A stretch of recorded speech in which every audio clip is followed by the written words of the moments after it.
사이비에 세뇌당하는 사람들이 있습니다. 그들이 이상한 걸까요? 글쎄요. 당신도 예외일 순 없습니다. 오늘은 사이비가 세뇌하는 그 심리적 메커니즘에 대해서 알려드리도록 하겠습니다. 끝까지 봐주세요. 안녕하세요. 노신 몸장입니다. 제가 비밀 하나 알려드릴게요. 사실 제가 20대 초반에 길에서 포교하는 사람과 3시간 정도 이야기를 나눈 적이 있어요. 그리고 그날 저는 그분과 함께 기도하러 갈 뻔했습니다. 물론 그때는 제가 지금보다 어리기도 했고 심리학을 전공하지도 않았었지만 충분히 경계를 하고 있었던 상황인데도 불구하고 결국 그 사람을 신뢰하게 됐던 거죠. 그것도 3시간이라는 아주 짧은 순간 안에. 다행히도 그날 저는 선약이 있어서 시간을 낼 수 없는 상황이었고 저희 어머니의 "너 미쳤어?" 라는 조언 덕분에 제가 기도하러 갈 일은 없었습니다. 이 밖에도 제가 포교하는 사람들과 길에서 종종 대화를 나누게 되는데 그들의 방식에 대해서 한번 알아봅시다. 먼저 20대 초반의 제가 어떻게 처음 보는 사람의 말을 믿게 되었을까요? 저에게 말을 걸었던 분은 여성분이셨는데 저에게 다가와서 도서관 문이 몇 시에 닫히는지 물어보셨습니다. 저는 친절하게 대답을 했고 그분은 제 인상이 좋다고 하시면서 조금 더 대화를 나누고 싶다고 하셨죠. 어린 마음에 저는 이렇게 생각했습니다. 드디어 나도 먹히는 건가? 물론 그분과 저는 나이 차이가 있었지만 그게 중요한 건 아니니까요. 어쨌든 자리를 휴게실로 옮겨서 대화를 나누게 되었고 그분은 저에게 자판기 커피를 하나 뽑아달라고 하시더군요. 여기서 중요한 비밀이 하나 숨어 있어요. 그 사람이 저에게 커피를 사라고 했던 이유는 그 사람과의 대화에 조금이라도 돈을 쓰게 만들어서 이 대화 자체를 가치 있는 행동으로 스스로 여기게끔 만드는 인지부조화의 심리가 숨어 있었던 거죠. 실제로 포교하는 사람들은 다른 방식으로도 작은 대가를 유도하게끔 합니다. 여기서 여러분이 별거 아니라는 생각으로 약간의 금액을 투자한다면 그들이 친 올가미에 걸리게 될 거예요. 물론 이 영상을 보시는 분들은 그러지 않겠지만. 그리고 본격적인 대화를 시작해요. 그 대화는 칭찬으로 시작됩니다. 굉장히 여러 가지 칭찬을 합니다. 외적인 칭찬부터 미래에 대한 칭찬, 기운에 대한 칭찬 등등 다양하게 말이죠. 뭐 이런 식이에요. 저는 사실 공부하는 사람인데 그쪽 인상이 굉장히 좋아 보이네요. 운도 굉장히 좋아요. 이런 얘기를 들으면 상대는 경계를 하고 있다가도 기분은 좋아집니다. 칭찬은 고래도 춤추게 하니까요. 그리고 이미 제 입꼬리는 춤추고 있었죠. 이렇게 그들은 충분한 라포와 신뢰를 형성해 나갑니다. 여기서 하나 추가적인 것은 저의 경우는 종교, 철학, 심리에 대해서 관심이 많았던 경우이고 요즘은 길거리에서 심리검사를 해준다고 꼬시거나 상담을 해준다고 하거나 소모임 같은 어플을 설치해서 모임에 나갔는데 갑자기 성경 공부를 한다고 하거나 등등 방법이 다양합니다. 그리곤 저에게 질문을 시작했죠. 저 같은 경우는 "혹시 장남이세요?" 라는 질문을 했어요. 요즘은 조금 달라져서 애니어그램이나 디스크, MBTI 같은 심리검사, 스터디 등을 들먹이기도 합니다. "저 혹시 대학생이세요? 간단한 심리검사 하나 해드릴까요?" 저 방금 심리학 강의하고 오는 길인데요. 길거리에서 이런 식으로 심리검사를 진행하는 경우는 없으니까 꼭 유의해주세요. 다시 장남으로 돌아와서 이러한 대화 방식은 일종의 콜드리딩일 가능성이 커요. 나의 대답이 yes일 경우 "역시 그럴 줄 알았어요" 라고 대답을 할 거고, no일 경우 "장남은 아닌데 장남의 역할을 하시겠네요" 라는 식으로 어떠한 대답에도 신뢰를 주면서 대화를 이끌어 나갈 수 있을 테니까요. 심리검사의 경우도 마찬가지겠죠. 왜? 어떠한 결과값이 나와도 상대의 대답은 정해져 있으니까. 이렇게 상대에게 신뢰를 준 뒤 대화를 이끌어 나갑니다. 그런데 요즘은 더 정교해졌어요. 상대방의 신상과 관심사를 파악하기에 너무도 쉬운 세상이죠. 콜드리딩과 함께 한리딩을 이용하기도 해요. 여러분의 신상을 미리 파악하고 대화를 맞춰나간다는 겁니다. 여러분이 장남인지 사전에 미리 파악하고 "혹시 장남 아니세요?" 라는 식으로 대화를 이끌어 나갈 수 있다는 거예요. 그러니까 상대와 대화가 너무 잘 통한다. 합리적인 의심을 해보는 것도 필요하겠습니다. 이러한 대화 방식으로 충분한 라포와 신뢰를 쌓은 후 그들은 이렇게 얘기합니다. 굉장히 인상도 좋고 기운도 좋으신데 딱 한 가지 문제가 있네요. 그 문제만 없었어도 굉장히 좋았을 텐데 그것 때문에 힘드실 거예요. 충분히 신뢰가 쌓인 전문적인 사람에게 이렇게 치명적인 얘기를 듣게 되면 우리는 그들의 말을 듣고 불안감에 빠질 수밖에 없어요. 왜? 사람은 언어에 영향을 받을 수밖에 없으니까. 들으면 일단 무시할 수가 없다는 거예요.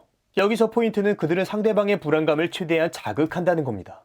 그리고 충분히 상대를 말로써 불안감을 넘어선 공포감에 빠뜨리게 될 때, 그때 그들은 다음 얘기를 이어나가죠.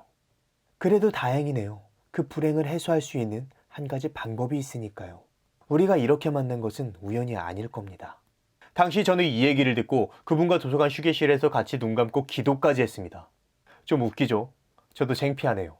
그렇지만 우리는 여기서 한 가지 의문이 들어야 됩니다. 왜 그런 기도를 굳이 시끄러운 도서관 휴게실에서 했을까요? 본인도 쪽팔렸을 텐데 말이죠. 그 이유는 잠시 뒤에 말씀드릴게요. 그리고 그분은 같이 제사를 지내려 가지고 저에게 제안을 했어요. 제사만 지내면 조상들의 원이 풀려서 모든 애군을 걷어낼 수 있다고 말하면서 말이죠. 저는 속으로 이렇게 생각했습니다. 제사 지내는 명분으로 돈 뜯어낼 생각이네. 딱 걸렸네. 결과는 어땠을까요? 놀랍게도 제사 비용이 무료였어요. 하물며 그 비용은 자기네들이 부담한다고 했습니다. 저는 이렇게 생각하게 됐죠. 그럼 손해는 아니네. 믿져야 본전 아니야? 이 사람들 진짜 좋은 목적으로 하는 걸 수도 있잖아. 굉장히 위험한 생각을 했던 거예요. 만약 이렇게 생각하고 그들의 제안을 따르게 된다면 그때부터는 본격적인 쇠뇌의 늪에 빠지게 되는 거예요.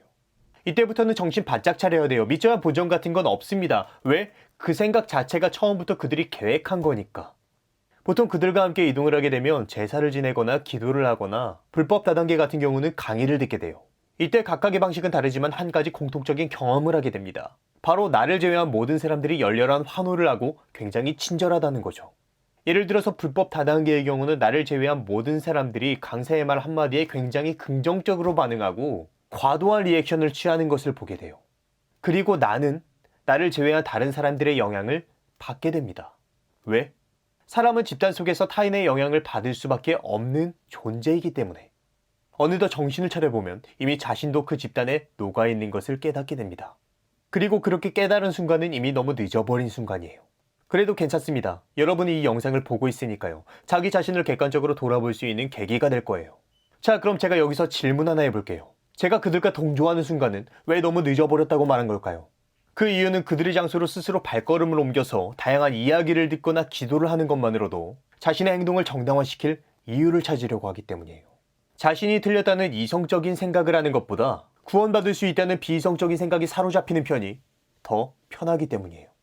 사람은 자신의 행동을 부정하는 것을 좋아하지 않습니다. 특히 나 스스로 한 행동이라면 말이죠. 이 부분에 대한 이해를 돕기 위해 재미있는 사례를 소개할게요. 과거 한국전쟁 때 중공군이 미군을 납치해서 세뇌할 때 썼던 방법을 혹시 아시나요? 고문도 협박도 아니었습니다. 공산주의를 찬양하거나 미국을 비판하는 글을 쓰게 했죠. 게다가 과제를 완수하면 보상도 줬어요. 초코파이 같은.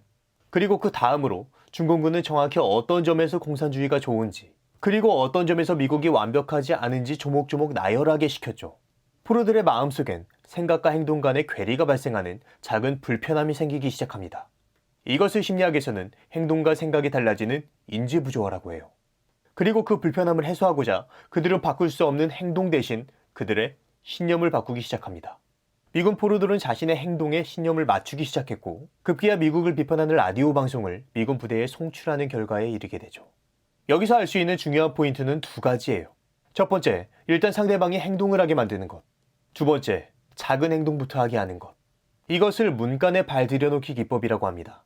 작은 행동을 하면 더 큰 행동을 하기 쉬워지는 인지부조화의 심리를 이용한 기법이라고 말할 수 있죠.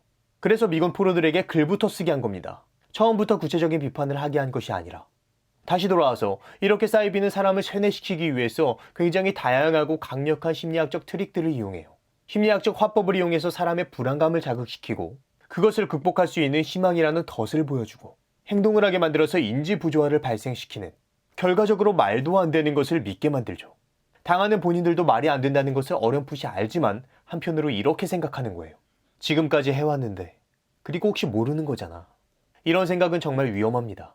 그들은 자신이 원하는 것을 성취하기 위해서 사람들을 이용하는 것뿐이에요. 당하는 사람은 이러한 메커니즘도 모르는 채 세뇌당하고 마는 거죠.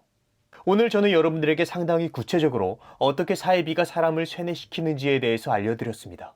오늘 영상을 통해서 많은 분들이 세뇌의 늪에서 벗어나거나 혹시나 닥칠지 모르는 세뇌의 늪을 경계할 수 있는 계기가 되었으면 좋겠네요. 그럼 오늘의 심리학은 여기까지 하도록 하겠습니다. 더불어서 모두 건강하세요. 다음에 다시 봐요. 안녕.